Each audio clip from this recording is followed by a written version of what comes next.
All right, real quick, I'm gonna back over this just for the camera. Functions, one output for every input. X's do not repeat, ever. This is an example of a function with all the x's different. This is an example of not a function. The two x's repeat, therefore not a function. Okay, make sure you have all that in your notes. Make sure you understand why it's a function, why it's not a function. All right, second part of that is going to be my vertical line test. We just talked about that on our little quiz that we went over. What does it say? 2 points cannot what? Cannot be on the same vertical line in a graph.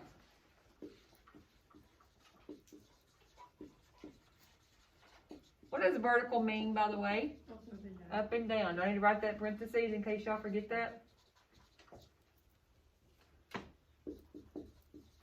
Vertical line test is when you're looking at a graph. For example, this is my graph.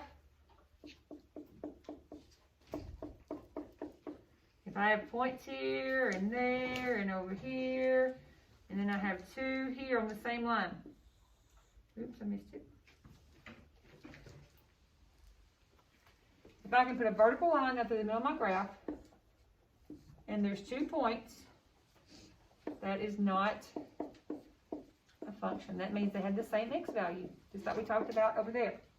If I graph both of these, 1, 2, 3, 4, 5, both of these would have 5 for their x value.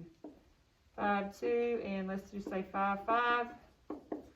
They both have 5, which makes that not a function.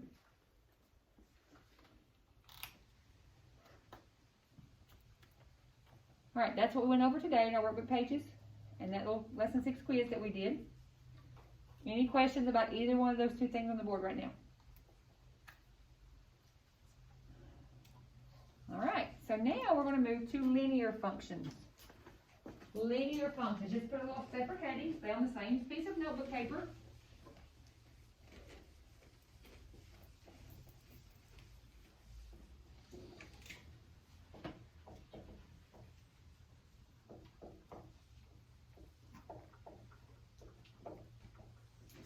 Linear functions. When you are in sometime in elementary school, you learned about prefixes and suffixes. You guys remember that? So if I look at this word, I have a base word and I have a suffix. What's the base word? Line. So what do you think linear functions are going to mean? They make a straight line. Good. They make a straight line. It doesn't have to go through the origin. That means it's proportional. We're not there yet. This just means it makes a straight line. That's what the base word line is, and then AR added to it makes it an adjective form to describe function. But line is a noun that obviously means straight, okay? Now it can be vertical, horizontal, it can be, well, it can't be vertical because the vertical line is not a function. But it can be horizontal, it can be diagonal, okay? Has to make a straight line. Now, what do we know about linear functions? They have to be able to be written in an equation format. So what do we say about them? They have to have a what? What's that called in the equation I told you a while ago that you guys learned in 7th grade? They have to have a constant. Yeah. Now, we're going to call that something different because we're going to call it rate of change. Must have a constant rate of change. Now, rate of change is the same thing as your COP. Now, you're going to say, but you said they had to be proportional.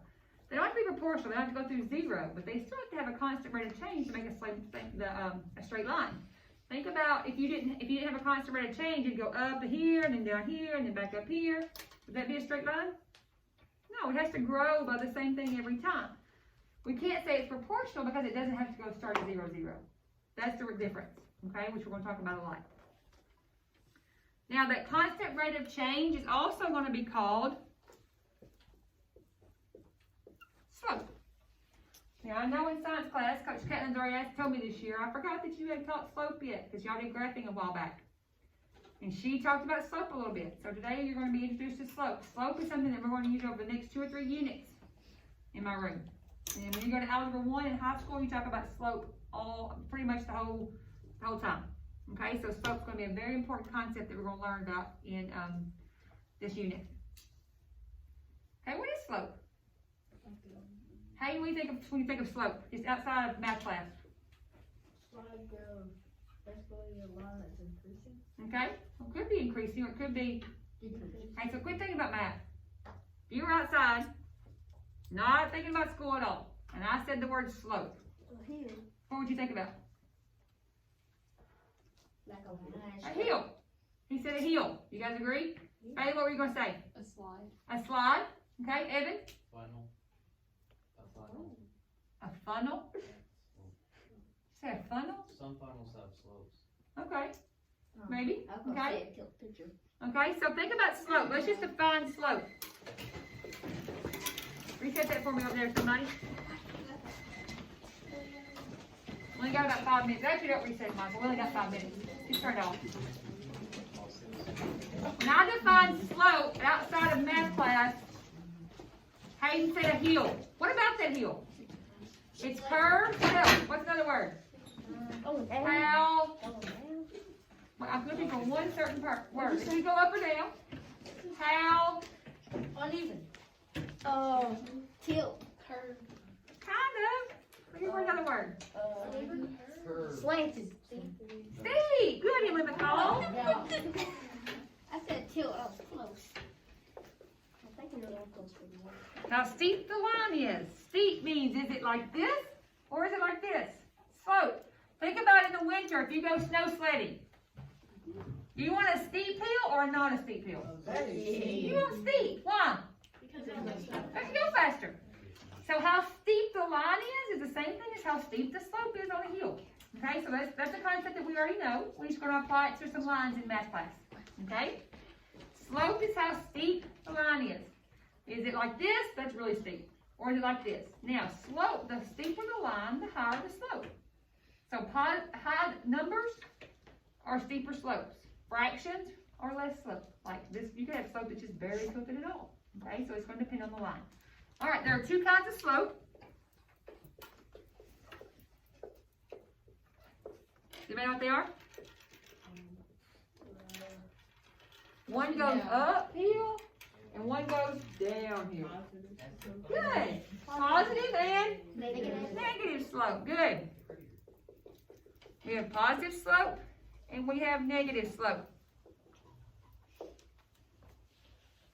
We always count slope. I'm going to put parentheses over here, left to right. Which means if we're looking at a graph, we're always going here to right, left to right when we look at slope. Positive slope is going to start here and go how? Uphill, yeah. Negative slope is going to be the opposite of that. It's going to go. Don't you think you should be writing? I'm pretty sure this is not familiar to you. Now I'm going to draw you a picture so you'll remember. Here's my little graph. Positive slope is going that way, left to right, uphill. Negative slope, here's my little picture for negative slope, it's going left to right, downhill. Very important, because if you start graphing and you graph a negative slope as positive or a positive slope as negative, you're going to miss the problem. Okay, so you always got to look at your slope. If it's a negative number, it's going to be going downhill. If it's a positive number, it's going to be going uphill.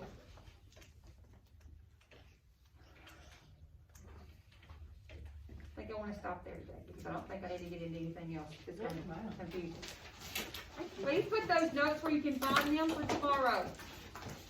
Because you're going to need these notes for the next few days. Actually, let me tell you something about tomorrow.